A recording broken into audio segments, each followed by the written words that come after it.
నా పేరు పివి రామ్, తెలుగు శక్తి అధ్యక్షుడిని. నేడు ఈరోజు ఉదయం ఢిల్లీ రావడం జరిగింది. కేంద్ర హోంమంత్రి అమిత్ షా గారికి, సిబిఐ డైరెక్టర్కి టీడీపీ రాష్ట్ర అధ్యక్షుడు పల్లా శ్రీనివాస్ చేస్తున్న అక్రమాలపై ఫిర్యాదు చేశాం. ఎందుకంటే కేంద్ర సంస్థలు చేసిన విశాఖ స్టీల్ ప్లాంట్ భూముల్ని తన అదిలో పెట్టినారు, కోర్టులు విలువ చేసి భూములు దోచుకుంటున్నారు. ఇవాళ విశాఖపట్నంలో గాజువాకలో ఎటువంటి ప్లానింగ్, టౌన్ ప్లానింగ్ అప్రూవ్ లేకుండా బిల్డింగ్ కడుతున్నారు.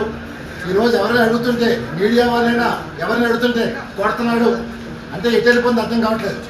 మరి నేను చంద్రబాబు కోసం జగన్ పైన వీరోచితంగా పోరాటం చేశాం భయపడకుండా. కానీ ఈరోజు పల్లా శ్రీనివాస్ మతం ఎక్కి ఏదో టీడీపీ రాష్ట్ర అధ్యక్షుడు కదా, 93 గెలిచాను కదా అని చెప్పి ఇష్టపడి వ్యవహరిస్తున్నారు. నన్ను దుర్భాషలాడాడు, అనుచిత వ్యాఖ్యలు చేశారు. నేను తీవ్రంగా ఖండిస్తున్నాను. ఎందుకంటే నా పైన అతను చేసి మళ్ళీ